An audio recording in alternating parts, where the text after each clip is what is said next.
It's often said that government should create the conditions for business to succeed and then get out of the way. But according to economist Mariana Mazzucato, that's both totally wrong-headed and a dead end for prosperity. Her new book explains why and sees quite a different trajectory for the future of capitalism. She is a professor at University College London and founding director of its Institute for Innovation and Public Purpose. The new book is called Mission Economy, a moonshot guide to changing capitalism, and it brings Mariana Mazzucato on the line from London, UK, back to our studio. So nice to see you again. Come va? You too. Fantastico. I mean, it's all relative, isn't it? It's great to see you, but I think globally we're all not doing too well, are we? Well, we last saw each other, for sure. Since the last time, for sure, but getting better, let's hope. You have, I guess I should start by saying, Professor, you have set a modest little goal of rethinking capitalism in the hopes that countries worldwide are actually going to do government differently. And I wonder why you didn't find that mission just utterly and completely daunting to set out on. Well, first of all, when we use the word capitalism, I think we forget that there's different ways to do capitalism. There's varieties of capitalism. And I think we have the wrong one in many countries. And I think the COVID-19 pandemic just completely woke us up to just how badly prepared we are. We weren't even able to produce pretty basic stuff like personal protection equipment, enough of it for frontline workers, at least in the first lockdown. We have a digital divide, which means that so many young people who have been locked down from school have not accessed their human right to education. We have a vaccine, but that's not enough if it's actually not globally accessible. So, in terms of how we produce, how we distribute, but also how we consume, there's huge lessons to learn. And I think, the fact that 51 years ago, we did something incredibly hard as humanity. We put a man on the moon and also brought him, at the time they were all boys, now we're getting girls on the moon, back as well. That was much harder than PPE, but it's actually easier than some of the more kind of social missions. So what I try to do in the book is to say, let's break down what actually got us to the moon in terms of how government and business interacted, how they co-invested, how there was much less ideology. You had a government that was directing the show, but lots of private sector innovation and investment before public goal. And what would it look like to apply that to the 17 Sustainable Development Goals? Well, we got to the moon in I guess the Americans got to the moon in 1970, but of course, President Kennedy set out the goal almost a decade earlier, and he wanted it done regardless of the cost because he said it was just something we had to do. Do we still think that way today? Absolutely not. In fact, if you read the different speeches he gave in 61 and 62, the words he used were like, we're going to do it because it's hard, not because it's easy. And we might even screw up along the way. Well, he didn't say screw up, but he said we might make mistakes along the way. It's going to cost a lot of money. So that kind of welcoming of uncertainty, of experimentation, of trial and error, and also having kind of an approach to the budget, which one could call an outcomes-oriented budget, right? You focus on the goal and then you backtrack and say, how much will it cost? And that's just going to be what it costs. But especially setting it up in such an ambitious way, which required investment in innovation in so many different sectors, not just aeronautics. There was innovation in nutrition and materials, electronics, software. The entire software industry was actually a spillover in some ways of that Apollo program.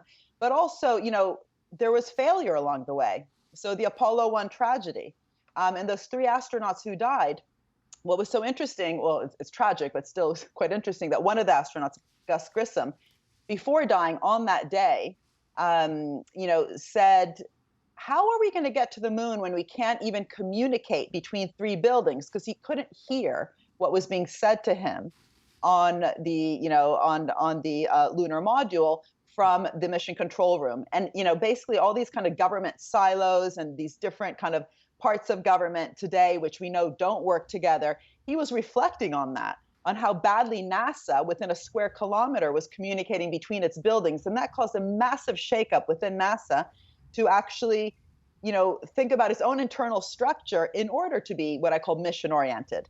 And so today, where there's trillions being poured into the system with COVID-19 recovery funds, it's really important to remember that it's not enough to kind of have helicopter money, right? Just have a lot of public money in the system if the actual capacity on the ground within our public institutions isn't fit for purpose. And as Obama once said, The last time we reinvented government was in the era of black and white TV.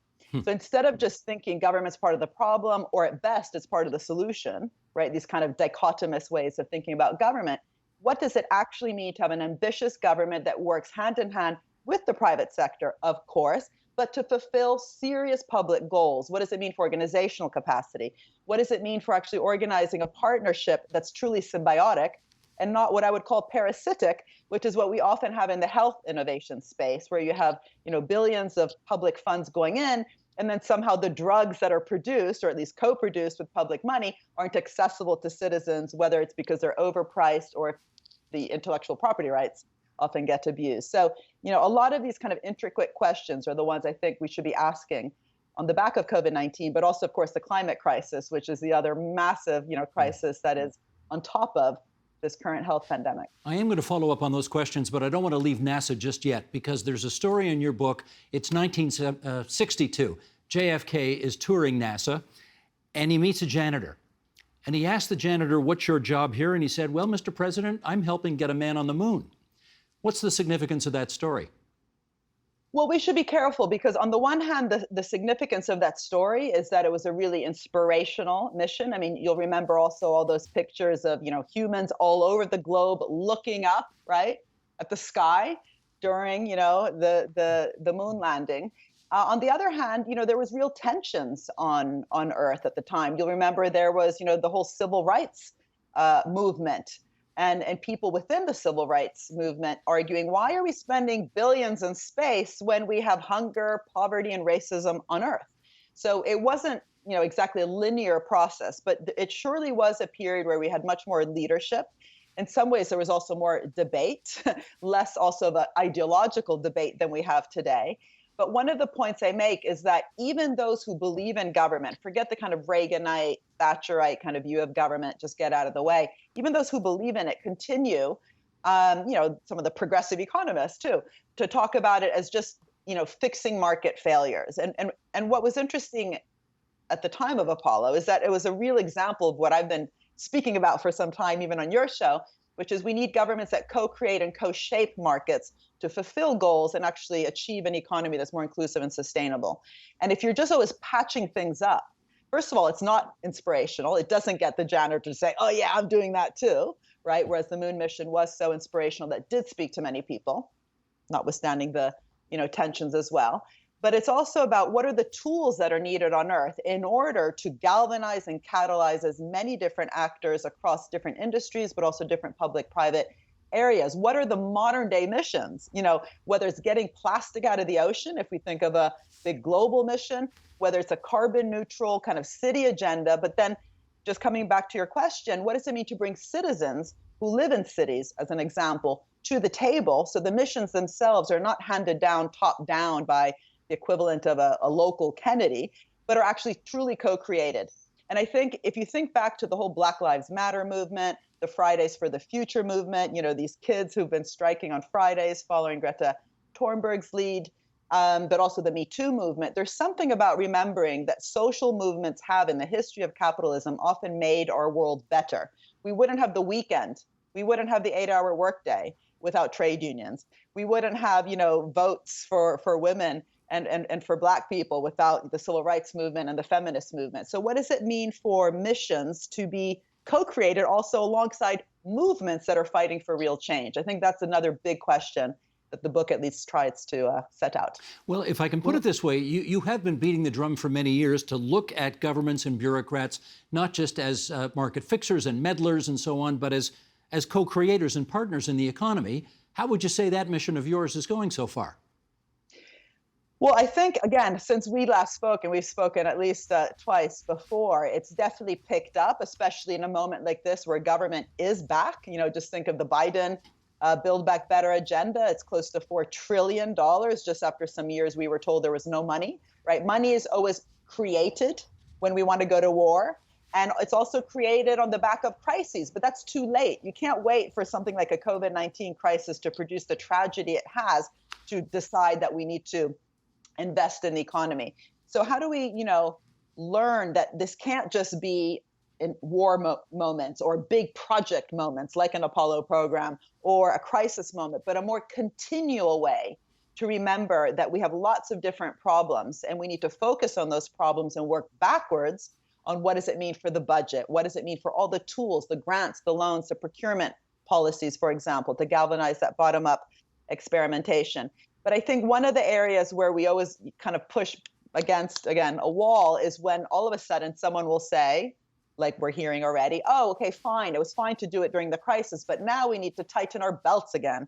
Public budgets are, skyrocketing. And let's, perhaps implement, they don't use the word anymore because it's out of fashion, but basically an austerity policy to bring down the public deficit.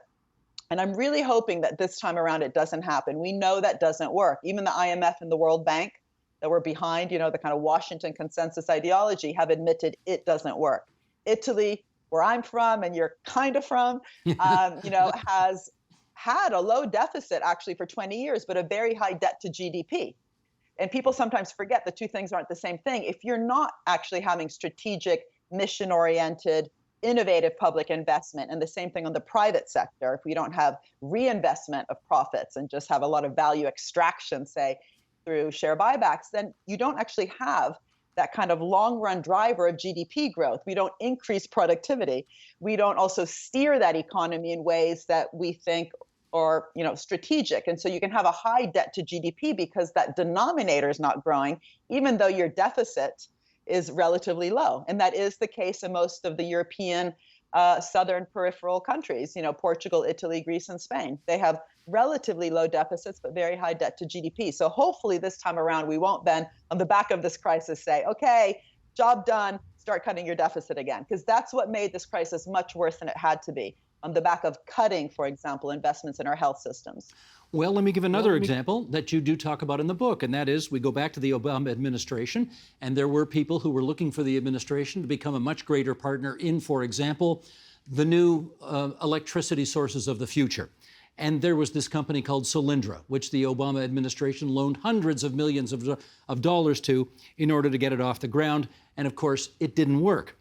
How do you make the case for increased and improved partnerships between the public and private sector, while acknowledging at the same time that from time to time, you're going to lose billions of dollars along the way, and that's the cost of doing business? So I think there's kind of two or three different points to unpack there. The first is exactly the point you've just made, which I also opened up with, which is to say that, the moon landing itself required a lot of trial and error. And if they were worried about failing, they should have never begun, and they would have never begun, right? They knew actually that it required experimentation.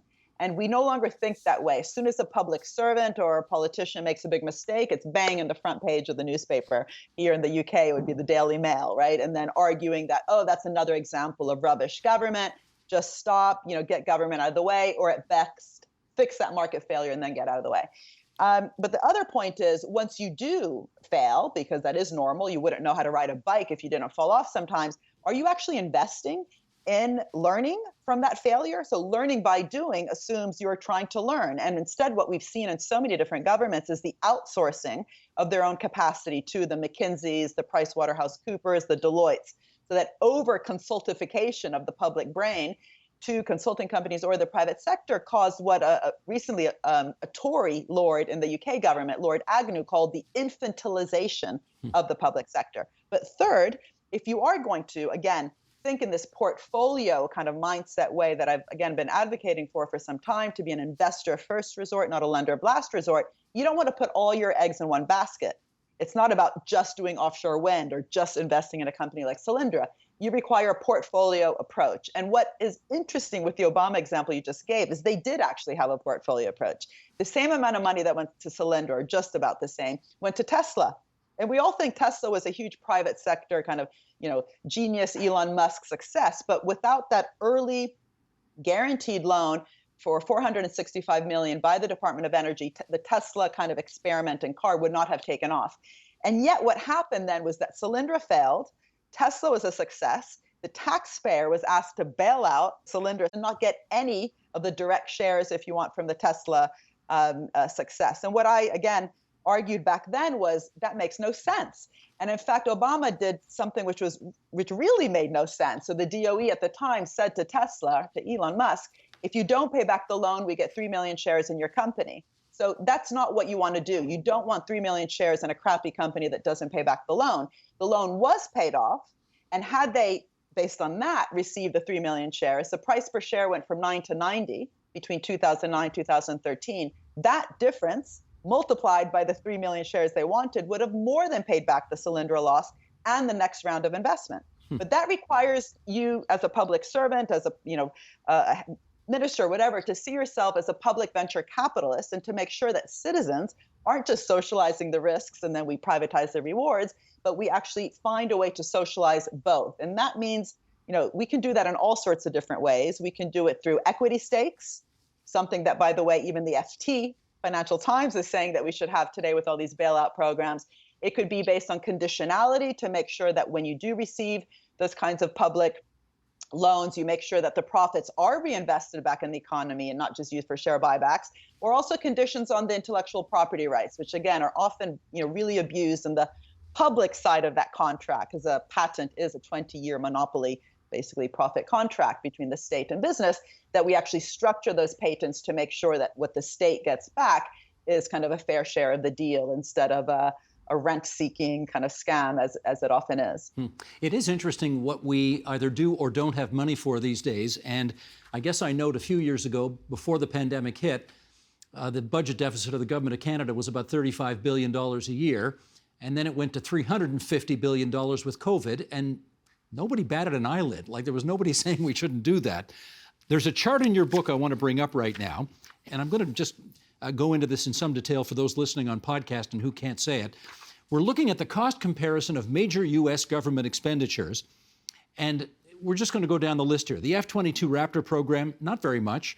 Future moon return for NASA, not very much. The Apollo program, again, not very much, relatively speaking. The federal debt interest in 2008, not very much. The interstate highway system, okay, we're getting into some serious money here, but not as much as was spent on the Vietnam War, and not as much as was spent on the financial bailout of 2008. And then the last line on the chart, the Iraq and Afghanistan wars, I mean, that bar goes all the way across from left to right and dwarfs everything else in comparison. What does this chart tell you about what we do and what we don't apparently have money for? Well, first, it reminds us that, unfortunately, when it has to do with war, no one ever says, oh, sorry, we can't go. There's no money. Money is created. And that theoretically is an important point. Practically, we see it historically in the figure you just read out. But theoretically, that means actually when we really care about something like winning the war, we find the money.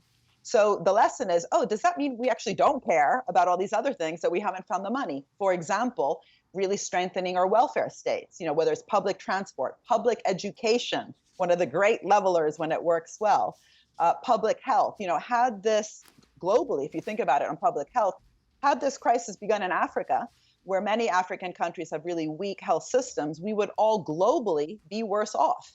And again, I really hope that's one of the big lessons. And by the way, I'm actually chairing a World Health Organization Council on the Economics of Health for All, precisely thinking about these questions. And it's only women in the council. Thank you. And if you ask me why, I'll say why not, but you haven't asked me, so I've just said that anyway. So, do we care about a stronger health system, really strong and well-structured, reimagined, well-designed, creative public education system? If we do, we should be finding the money for it. But we always, for these kinds of social concerns, we're told, there's no money, sorry, or here's a bit of money and you got to, divide it up between these different areas and these kind of false trade-offs, either public education or public health or public transport. And so I think, hopefully that's going to be, again, a big wake-up call, because the amount of money, especially from the US, that's going into this Build Back Better agenda and the kind of green infrastructure plan is just, much, much higher than just a year or two ago we were talking about, even from the kind of left side of the Democratic Party. And same thing right now in the UK. We have the Tory government doing what, the Labour government would have never even dreamed of doing because of that kind of ideological backdrop. But as I've already said, it's not enough to just do it in a crisis and then go back to normal as soon as that crisis is over. That's precisely what causes often these different types of crises. You have, I learned in the book, you've been consulting to governments all over the world. And I want to just do one example here because you're helping the British government with a big mission. And let's put that mission up on the screen here. By 2040, to put the UK at the forefront of safe, sustainable, universally accessible travel, creating congestion and admission-free zero accident systems. That is a mission statement. How do you even begin to think about achieving something that big? Well, let me give you the background. What existed before that was the UK industrial strategy, which is similar to many different countries' industrial strategies, including in Canada, where someone will make up this false list of sectors that require financing. In the UK, in the previous industrial strategy, before we did this work, those sectors were, let me see if I can remember, automobiles, aeronautics, life sciences, the creative industries, and financial services. And so my work, when I was working on this kind of mission-oriented approach, which is then why I wrote the book to kind of tell the story in more lay language, was saying, that's a random list of sectors. There's lots of sectors not there. And, some of those that are there probably lobbied their way into being on that list. What if you reversed it? What if you said, what are the problems we're facing? And then get all the different sectors to work together to solve those problems, guided by government precisely in terms of designing an industrial strategy, a procurement strategy, an innovation strategy that really fosters that intersectoral collaboration. So on the back of that work with the UK government, we set up these kind of 4 big challenges, which were around the future of mobility, which is a challenge. The mission you read out was the mission statement beneath that challenge. Healthy aging, clean growth, and then the kind of opportunities around AI and the data society for the welfare state. And that mission statement you read out was not my mission statement. It was work done with a lot of civil servants in the Ministry for Innovation and Industry. What was so interesting about it, I think, was that, we had to keep kind of pushing them to be really ambitious. So, for example, to say that the public transport system would be 100% accessible, or that word accessible, the adjective fully accessible that you read out, that means that some of those bottom-up projects, those kind of spillovers that happen along the way, would have to come from the area of disabilities. Right? There's lots of different ways to get up a ramp or to, enter the tube, the subway system.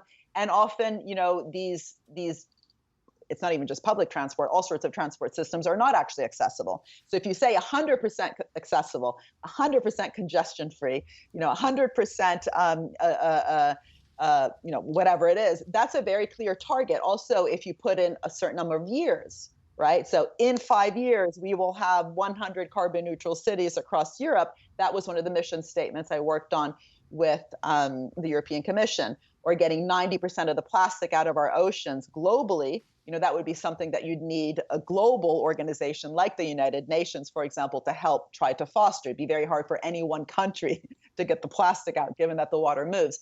But the idea of having a very targeted goal is that we have to be able to answer, did we achieve it or not? Had the Apollo program just said, beat the Russians, Sputnik, space race, nothing would have happened. They had to be very clear, getting to the moon and back again in 1 generation before the end of the decade. And they did it, even though some say it never happened, but that's a conspiracy theory we won't go into. But I can think of, I'm exaggerating a little bit here, but only for effect. I can think of 1,000 reasons why that mission we just talked about couldn't happen. Can you give me one reason why you think it could?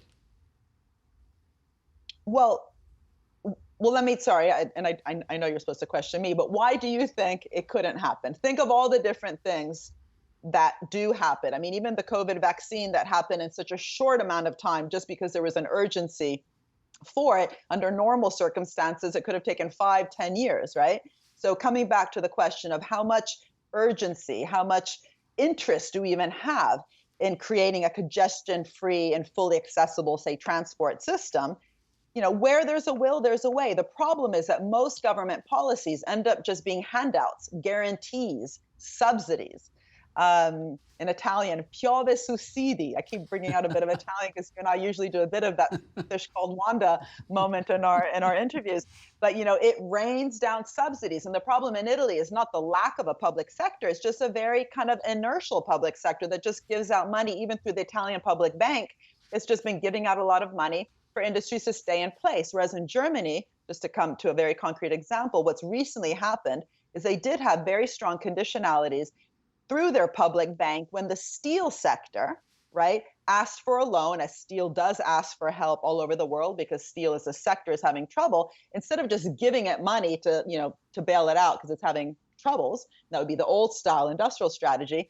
The German government, because they did have this kind of green strategy sitting at the national level called the Energiewende, created a loan program that was conditional on the steel sector and other sectors too, reducing their material content, which then the steel sector had to do, not because they went to Davos and talked about purpose or stakeholder value, but they had to do even to get €1.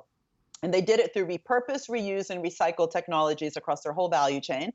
Today, they have one of the greenest, most sustainable steel productions in the world because they had to in order to meet that kind of public challenge. So if an industrial strategy has a very clear goal, like a zero accident, congestion-free, fully accessible system, that becomes the way that the public purse, through the loans, the guarantees, and the procurement strategies, interacts with business. That's a very different type of relationship than we currently have, where even with, in some countries with the COVID-19 recovery funds, they're just bailouts. In the UK, we bailed out EasyJet, one of our airlines, no conditions attached. Whereas in France, just to remind us that things can be done in different ways, the loan to Air France was conditional on the company actually committing to reducing their carbon emissions. I can't believe how fast the time has gone here. I'm literally down to my last 30 seconds, which is enough time, and this is plucked right out of the book. Enough time for you to tell us why we don't want to be idiots in this world. Right? Well, you said it perfectly. I mean, we can't afford to. I mean, just look at the mess we've gotten ourselves into. And the main thing is to learn. Let's learn from the mistakes we've made. Instead of being pessimists, let's be optimists. We've just gone through an incredibly terrible moment. Let's learn from it, learning by doing. And if we don't learn from this and we, next month or in a year say, okay, now it's time to tighten our belts, we will be the idiots that you say we shouldn't be. And unfortunately, that's going to set up the next crisis because we're going to weaken all those kind of systems which underlie, an ambitious mission. You can't have a health-related mission with a weak health system. I have time left enough to name the book, Mission Economy, A Moonshot Guide to Changing Capitalism. I have enough time left to say, grazie mille, dottoressa. And one last thing, buon compleanno. Happy birthday yesterday. Oh, thank you so much. Ci vediamo, alla prossima volta. The Agenda with Steve Paikin is made possible through generous philanthropic contributions from viewers like you. Thank you for supporting TVO's journalism.